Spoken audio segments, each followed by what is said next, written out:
मैं हूं Genghis Khan. लोगों का मानना है कि मैंने लाखों लोगों को मौत के घाट उतार दिया, पर सच्चाई क्या है आज मैं खुद बताऊंगा। और तेरा काम है कि तू पहले वीडियो को लाइक कर और चैनल को सब्सक्राइब करने। चंगेज खान का जन्म 13वीं सदी में हुआ था।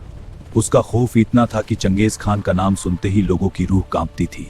मेरे नाम से दुनिया थर्रा। चंगेज खान एक पागल हत्यारा ही नहीं था, बल्कि वह जानता था चंगेज खान की जीत का राज उसकी तलवार में नहीं, उसकी सोच में था। कुछ इतिहासकार और लोगों की माने तो चंगेज खान ने अपने जीवन काल में लगभग 4 करोड़ लोगों को मौत के घाट उतारा था। यह उस समय दुनिया की आबादी का लगभग 11% था। चंगेज खान ने इतना खून बहाया कि पृथ्वी का तापमान गिर गया, क्योंकि इतने लोगों के मरने से कार्बन उत्सर्जन कम हो गया था। पर यह बात कितनी सच है, इसका कोई पुख्ता सबूत नहीं है। जब भी मंगोल सेना किसी पर हमला करती तो वे पकड़े गए कैदियों और गुलामों को मारते नहीं थे, बल्कि उन्हें युद्ध में अपनी सेना के सबसे आगे खड़ा करते थे। वो उनके लिए ढाल की तरह थे। जब तीरंदाज युद्ध में मंगोलों पर तीर चलाते तो उन्हें अपने ही देश के लोगों पर तीर चलाने पड़ते, क्योंकि चंगेज खान युद्ध में जीते गुलामों को युद्ध में ढाल की तरह इस्तेमाल करता था। इसका सबसे बड़ा उदाहरण है सन 1209 में चंगेज खान ने तंगुत साम्राज्य पर हमला किया। चंगेज खान ने वहां लगभग 30,000 गुलामों को लड़ने के लिए सेना में सबसे आगे खड़ा कर दिया। तंगुत के इस युद्ध में मंगोल यानी चंगेज खान की सेना को खरोच तक नहीं आई और तंगुत साम्राज्य लाशों के ढेर में बदल गया। कहा जाता है कि चंगेज खान का एक अजीबोगरीब शौक था। वह युद्ध जीतने का जश्न महफिलों में नहीं बल्कि खोपड़ियों के पिरामिड बनाकर मनाता था। चंगेज खान एक और अजीब शौक रखता था। उसने अपने जीवन काल में लगभग 500 से ज्यादा शादियां करी थी। बीते कुछ दिनों पहले विज्ञान ने एक चौंकाने वाला खुलासा किया है। रिसर्च के मुताबिक आज भी दुनिया में लगभग 1.6 करोड़ पुरुषों का डीएनए सीधा चंगेज खान से मिलता है। विज्ञान के आंकड़ों के मुताबिक आज हर 200 लोगों में से एक आदमी चंगेज खान का वंशज है। उसने पूरी दुनिया में अपने जेनेटिक्स और अपनी नस्ल को फैलाने का काम किया था। चंगेज खान की क्रूरता की हदें तब पार हो गई थी जब बात उसके अपने परिवार पर आ गई। साल 1221 फारस, आज का ईरान का शहर निशापुर, यह उस समय दुनिया का एक सांस्कृतिक केंद्र था। जिस चंगेज खान ने पूरी दुनिया में खून खराबा मचाकर लाखों लोगों को मौत के घाट उतार दिया था, उसी के दामाद को मारा गया। यह बात चंगेज खान को नागवारा साबित हुई। चंगेज खान ने अपनी बेटी के आंसुओं का जवाब दुनिया में सबसे बड़ा कत्लेआम मचा कर लिया। चंगेज खान ने अपने दामाद का बदला लेने के लिए अपनी सेना को आदेश दिया कि निशापुर में एक भी चीज जिंदा नहीं बचनी चाहिए, ना इंसान, ना जानवर, यहाँ तक कि परिंदे भी। अगले 10 दिन में निशापुर में लाखों लोग मारे गए। पुरुषों, महिलाओं और बच्चों के सिर काटकर अलग अलग पिरामिड बनाए गए। चंगेज खान की बेटी ने इस तबाही को अपनी आंखों से देखा था।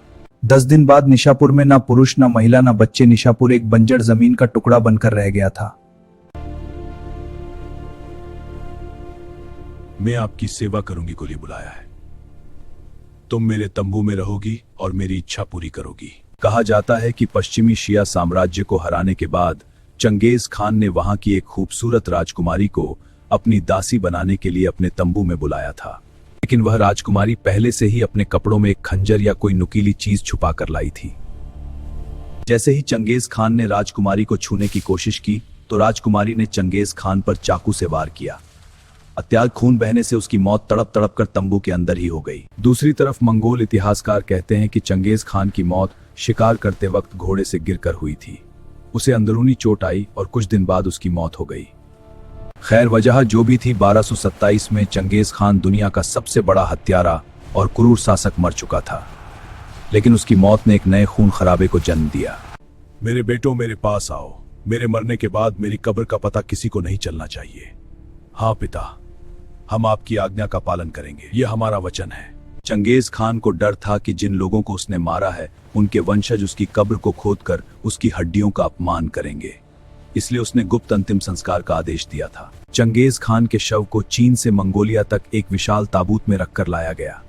इस अंतिम यात्रा में केवल उसके सबसे वफादार 2000 सैनिक और गुलाम शामिल थे। लेकिन यह कोई आम अंतिम यात्रा नहीं थी, यह एक मौत का जुलूस था।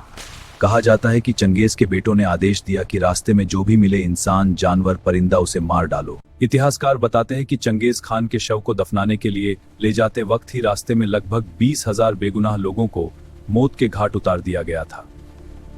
आखिरकार काफिला चंगेज खान के शव को लेकर मंगोल के उस गुप्त स्थान पर पहुंचा जहां एक विशाल कब्र खोदी गई थी। कुछ लोगों का मानना था कि जहां चंगेज खान को दफन किया गया, यह जगह बुरखान खालदुन थी, जहां चंगेज ने अपना बचपन बिताया था। जिन गुलामों ने चंगेज खान की कब्र खोदी थी, जैसे ही उनका काम खत्म हुआ, चंगेज के सैनिकों ने उन सभी के सिर काट दिए ताकि वह किसी को भी कब्र की जगह न बता सकें।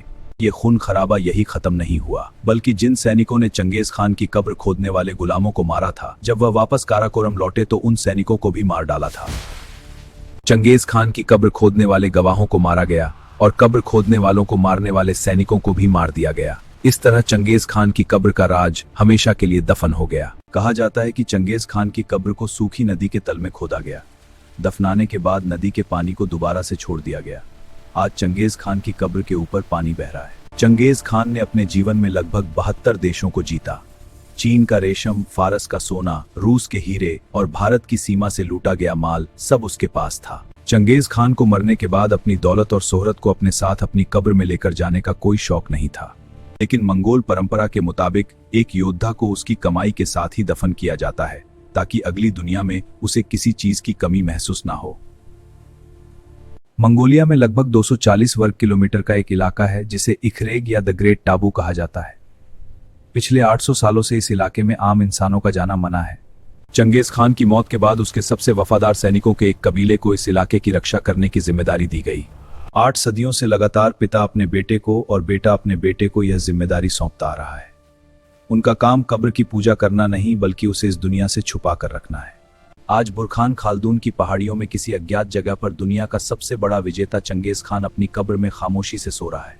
उसके ऊपर नदियां बह रही हैं और जंगल उग गए हैं। चंगेज खान ने अपनी वसीयत में कहा था कि मेरा नाम मत मिटने देना, और देखिए आज 8 सदियों बाद भी हम और आप उसके बारे में बात कर रहे हैं।